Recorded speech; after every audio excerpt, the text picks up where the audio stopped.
Well, good day YouTube and welcome to another episode of the Albino Rhino beer review. Today you have the Rhino and we're looking at a beer that was brought to me by the one and only Greg, so thank you very much, Bylog. This is from It is from Bellwoods. It is a beer that a lot of people I know have tried and loved. It's Brett barrel aged, of course. It is, 12% alcohol by volume? And it is a quadruple. It's Lambda. Lambda. So,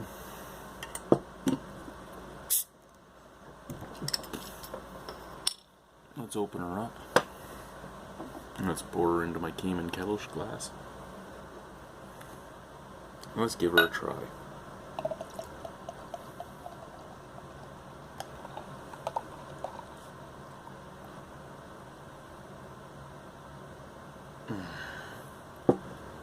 Oh, fucking right.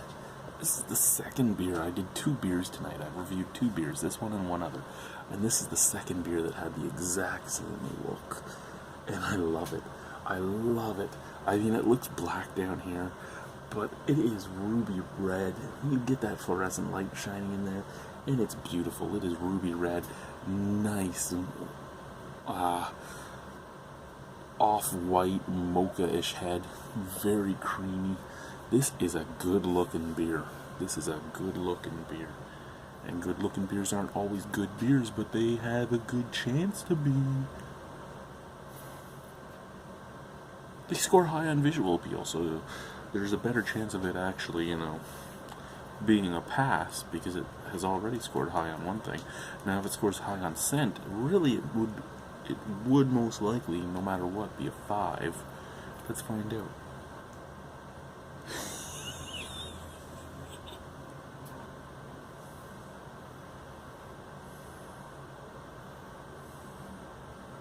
Okay.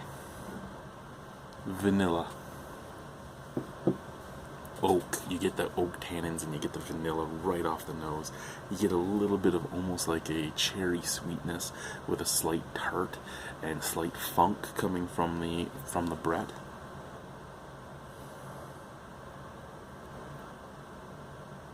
And a strong, very strong butterscotch note coming from the quad itself.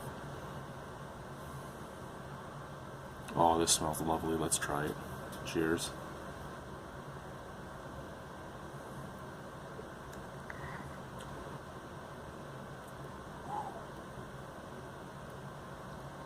Wow. Okay. First and foremost, 2 nights ago, me and my wife did this beer here. The Kunin Cherry Oud Brune.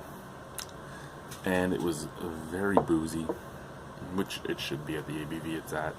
And it was very syrupy, which it should be with the ABV it's at. It also had Brett in it. And I bring that up because this reminds me a lot of that, but this reminds me more of what I wanted that to be. The Lambda coming in very syrupy, very sweet, very syrupy, very heavy. It just fills your mouth. Not that that's a problem, it's just what it does.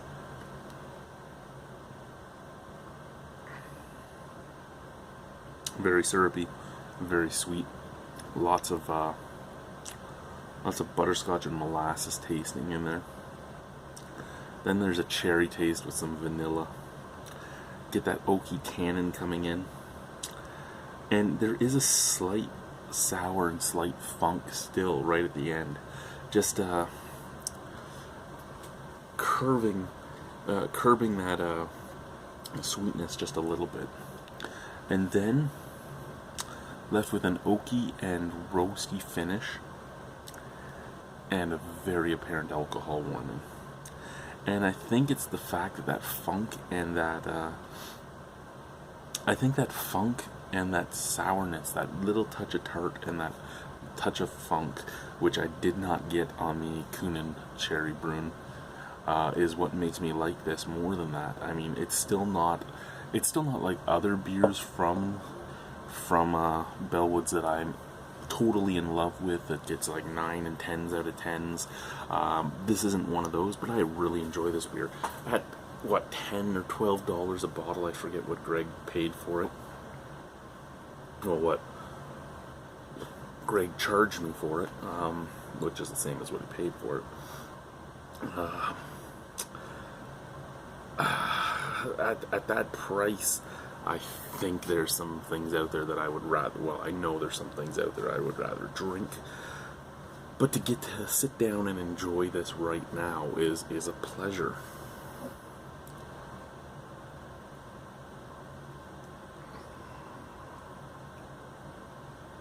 With each subsequent sip, more and more of the oak tannins are coming out. A little more tartness is coming up, but the tart just kind of jumps up and disappears. You get all that sweet, and then the oak starts coming in, and there's just this tart jump, and then bang, right back down into roast and funk and alcohol warming. But they all just seem to build on each other with each subsequent sip.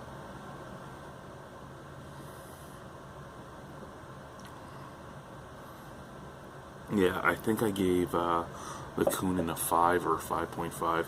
I would probably give this a 7. It is just the bare minimum of things I would buy again. It's a well-made beer, just like the Kunin is. The Kunin was too against my palate for me. Best way for me to say it, I guess, is against my palate. It didn't go the way I wanted it to. This is more in tune with what I want, but it's not quite there. It's that syrupiness. I like that syrupiness with a lot of type of beers, like a stout and all that. But these, I'm not really all that keen on the syrupiness. And when it's barrel aged, you'd think it would go even thinner, which makes me curious what Lambda was like before it went in a barrel, because that kind of worries me.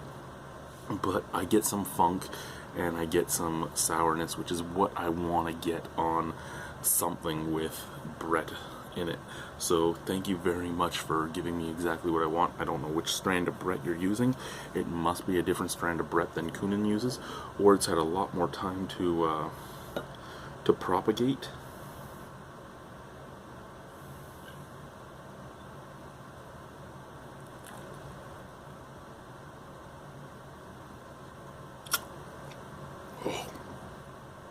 Oh, that was all. Oh. That was all bottom of the bottle sludge. Wow, every flavor I had talked about right there was intensified. Even the tannins, the vanilla, the butterscotch, the molasses, the funk, the tart, the alcohol burn, everything was friggin' intensified right there. That was weird. Plus I sucked it out. I didn't just let it go down my throat. I was trying to get it out, and wow, that wasn't something I should do.